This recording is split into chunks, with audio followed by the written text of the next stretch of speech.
Mukhang ang lamig ng tubig. Meron tayong palpak na nalimutan.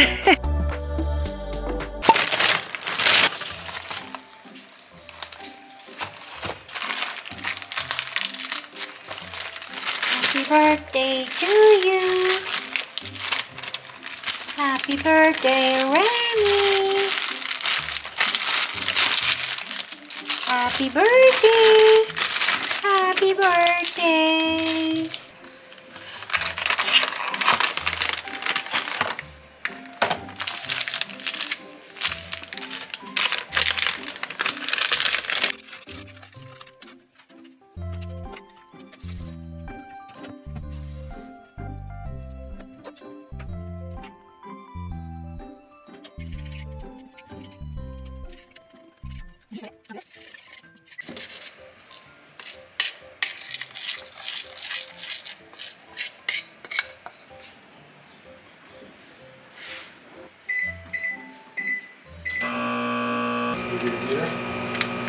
Oh no.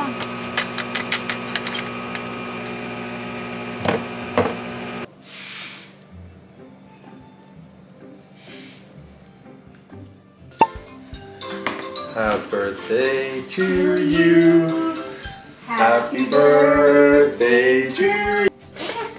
Come here. Yeah. Come here. It's for you. Eat. Eat it. Come on. Go eat. Right here. Right here.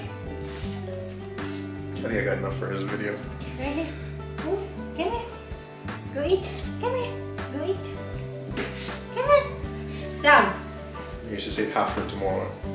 No, I can freeze it. Put in a freezer. Give it. Oh yeah? Yeah, they said eat it moderately. Okay, so just give me this piece. Here. Yeah. There you go. It's for you. Good Happy boy. birthday, Remy! Happy birthday. Na nabalot yung gift ko kay Remy. Bilhan ko siya ng bagong gift. Remy, look at this. You have a new toy. Here. Here. Ito yung kasi luma niya. Favorite na to. Madalas ko siyang nilalabhan naman. Yan. Palitan na natin siya. Isang giraffe. O, diba? Meron siyang plastic na sound. Here, Remy. Giraffe. Here. Happy birthday. Happy birthday, Remy. Yan ang handa ni Remy. Pizza. At saka chicken wings.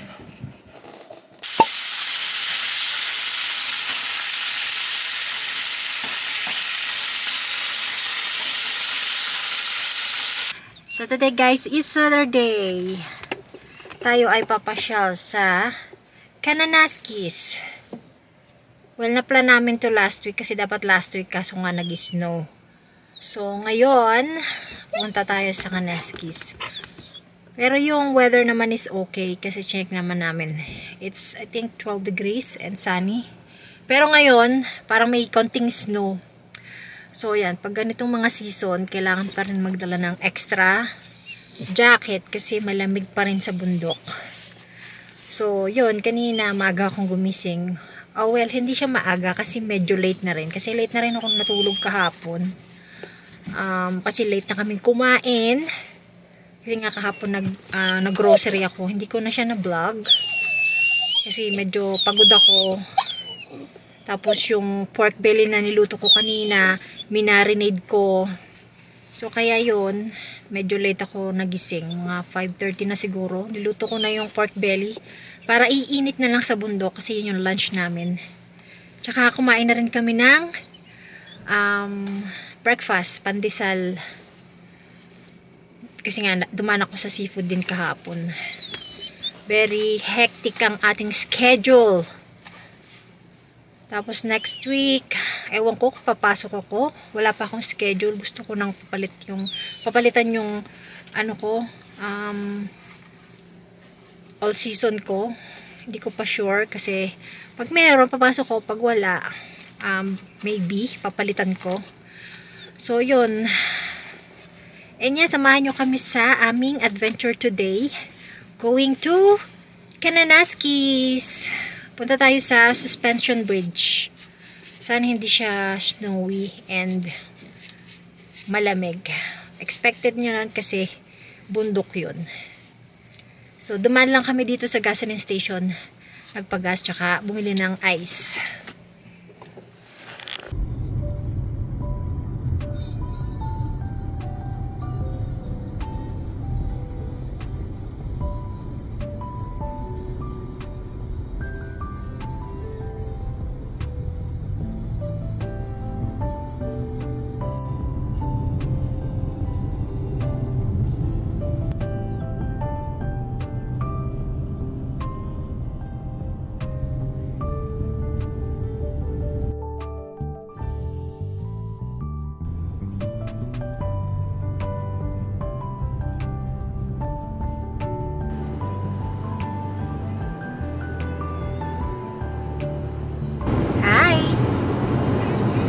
We're here na guys sa Kananaskis. Medyo malamig kasi nag-stop lang kami para paihin si Remy. Malamig pa rin siya. Napansin ko yung mga river dito is dry. Napanood ko nga sa balita kailan ba yun? Kahapon sa may BC meron ng wildfire. So yun, hopefully umulan this coming week. Kasi sabi yung ulan, sana huwag naman magkaroon dito. Wala masyadong sasakyan. Kukunti pa yung pumunta dito. So malapit na kami sa suspension bridge. 28 minutes na lang. Bali 1.5 hour to from Calgary. So yan guys, malapit na tayo. 5 minutes away na lang. Punta tayo sa Black Shale Creek Suspension Trail Bridge ba yun? Was that Black Shale Suspension Bridge? Black Shale, yeah, I think so. Yeah. I gotta read the name. Yeah. So, your oops, that's big hole. So, if you're planning to come here in Kananaskis, kailangan yung bumili ng ticket. Meron siyang day pass na $15 or annually like $90. So iba yun sa may bank, yung mga Canada Parks. So yun, hindi siya kasama sa bank or yun sa mga Waterton, yung mga ganon. Bukod siya. So yun lang, na-share ko lang. Malapit na tayo. So malapit na tayo guys. Nakita niyo mga cars. Diyan tayo. Bali magpa-park ka lang sa gilid. And nakita niyo naman yung daan guys. It's rocky. Kaya ingat-ingat lang sa mga may bagong sasakyan dyan.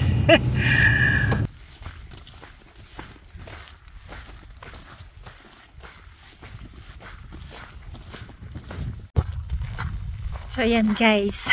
Unfortunately, yung bridge is sarado. So kaya hindi kami nagpunta ngayon doon. Naglalakad muna kami dito bago kami pumunta doon sa kami sa Kananaskis Village. Baka meron doong picnic table or pwedeng galaan doon kasi may dala kaming lunch. Malamang doon na rin kami kumain. So yung bridge dito is sarado kasi sabi daw medyo makapal daw yung snow and mabigat doon sa bridge, parang for safety reason kaya kinulose nila. Pero all year round bukas sila. Wala namang sinabi sa website na sarado, kaya iyon. So palpak yung ating pagpunta sa suspension bridge. It's okay kasi marami namang gagalaan dito sa Kananaskis. Naglalakad-lakad kami ni Remy. Hila-hila niya ako. Ang lakas-lakas niya kahit payatot siya. Naiwan si Remy sa kotse. Saglit lang kami. Yung daw dam is maaaring mag-overflow. Pero sa ngayon, okay lang kasi hindi naman umuulan. Ang bilis ng agos ng tubig, oh. Nadaanan lang namin to kasi nga maghahanap kami ng or picnic table.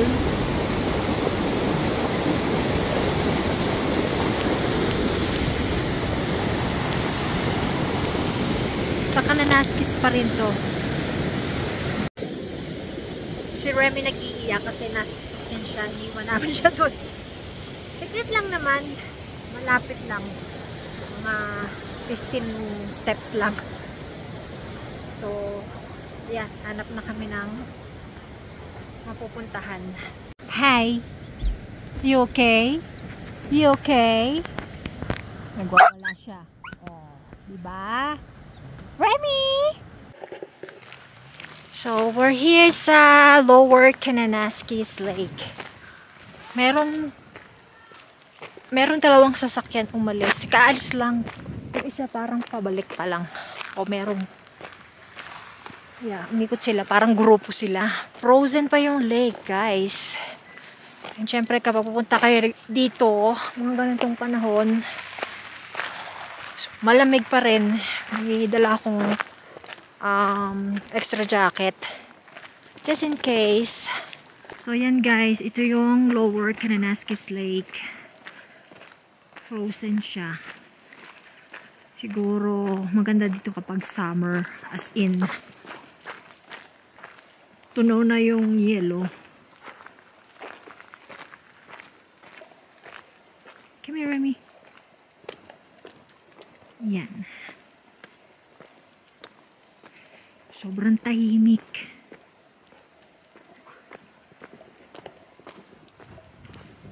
Malamang dito kami mag-lunch. Kasi 11:30 na. Go drink water. Come on. I think doon sa side na yon, merong walking trail. May dala nga pala kaming bear spray for safety.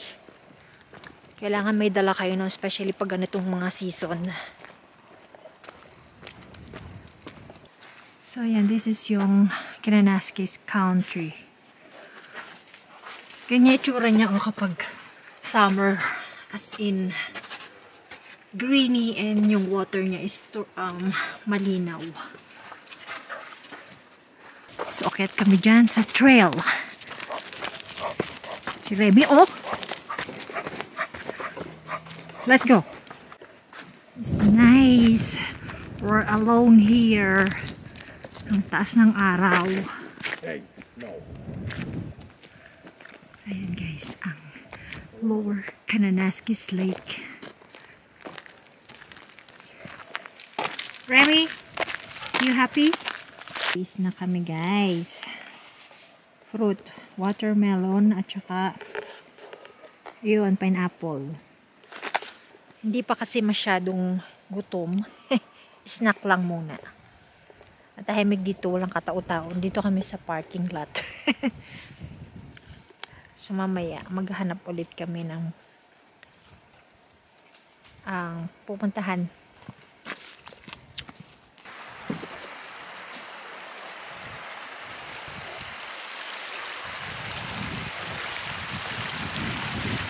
Yan guys, yung tubig niya. Kukunti yung dumadalo na tubig. So, dito tayo sa Bolton Bridge. Yan, yun yung main road. Dito pa rin kami sa Kananaskis. So, ito yung nakita naming day use area. So, yan. Nag-set up na kami ng table para mag-init ng pagkain. Init lang naman natin yung ating food. Siyempre, rice at saka pork belly. So, yan guys.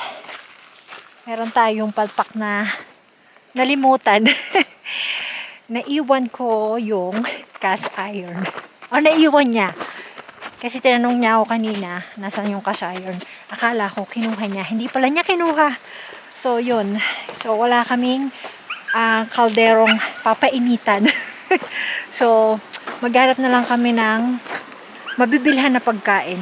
Kasi yung si Remy nag-iiyak. You wanna come, Remy? Kasi si Remy nag-iiyak. So yun, maghanap na lang kaming pagkain na mabibilhan. Kasi yung pork belly is matigas guys. And mamantika. So hindi naman siya makakain. Sayang, ang sarap pa naman yung pagkakatimpla ko. So look Remy. Si Remy is nagwawala. So ito yung river. Tapos ito yung bridge. Yan. Iba ko konti yung tubig na tumatagas. So, tingin tayo dun. Hindi mo na ako aakyat dun. Galing na si Mikey dun. Sabi niya, meron daw abandon na something there. Umakyat na siya. Ayoko nga. Kung anong meron dun.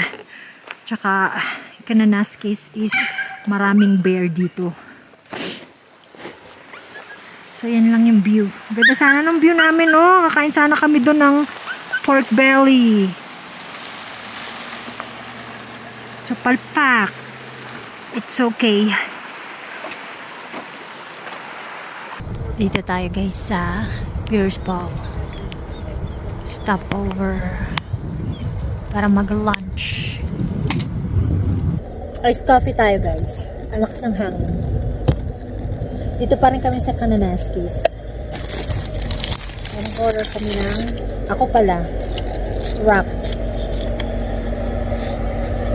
Chicken wrap. Kasi palpak yung mga, kulang kami sa gamit. Kasi palpak yung lunch namin. Kaya pa nakalagdala ng kaldero. May kasama siyang potato wedges.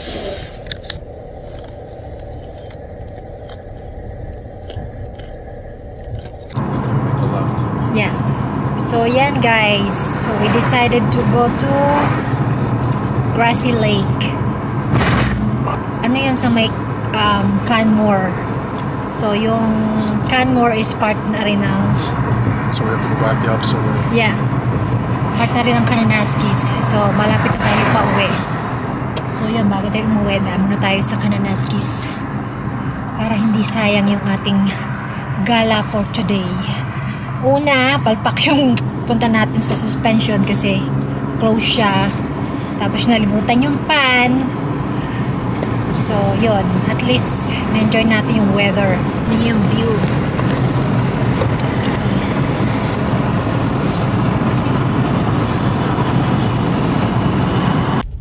Remy, meet your friends. Yeah, some friends for Remy. The family. So looks like we have some mountain sheep. Wow. So peaceful.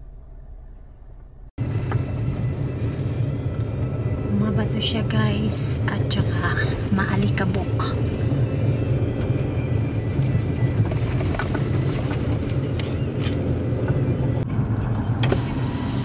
So nandito na tayo guys sa Grassy Lake. Mukhang ang lamig ng tubig.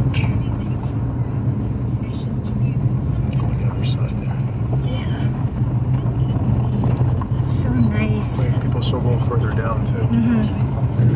So meron pang parking lot dito. Going to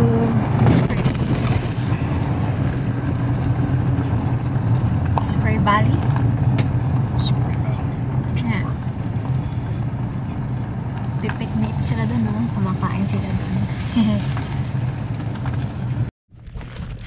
So nandito tayo sa lake. Actually, hindi ko alam kung anong tawag sa lake na to. But look guys, yung lake is frozen. Eh, nakaapa kami. Si Remy, enjoy na enjoy. And super ganda ng araw guys. Look, it's so peaceful and quiet here. Hindi namin nakita yung Grassy Lake. So yan guys, nandito na kami sa kotse. Yeah, kaya siguro namin hindi nakita yung Grassy Lake kasi dito guys, ang alalahanin nyo, walang signal dito kaya hindi namin nakita din yung trail papunta sa Grassy Lake kaya naligaw kami, hindi namin siya napuntahan. O diba medyo hindi maganda yung, hindi naman hindi maganda, medyo hindi lang tayo swerte na napuntahan natin yung dapat puntahan. So pabalik na kami and malamang mag-stop kami dun sa lake na nadaanan namin. Papakita ko sa inyo pabalik guys. Ang ganda ng tubig guys. And looks cold. Ito yung nadaanan namin kanina. Hindi ko yata siya na-videohan. So yeah, tunaw na yung yellow. Hindi siya na-frozen.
Ayan guys, tapos na kami. Tapos na rin yung aming araw. Si Remy napagod ng gusto. Nakatulog siya. So, pauwi na rin kami. So, yan guys, kahit medyo hindi maganda yung lakad natin kasi yung pinuntahan natin is hindi success. Hindi tayo nakapunta sa suspension bridge. Yung ating pagkain lunch, hindi natin naluto. Tapos yung pupunta namin sa Grassy Lake, hindi din namin napuntahan. It's okay din naman kasi maganda yung weather. Tsaka, yun ang hirap nga kapag nandito ka sa mountains. Wala ka talagang signal. Hindi mo matatrack kung nasan ka na. So yan guys, sana nag-enjoy kayo sa aming adventure today. And yun si Remy natutulog kaya hindi ko na siya papakita sa inyo. So yan guys, thank you for watching. Please don't forget to like and subscribe.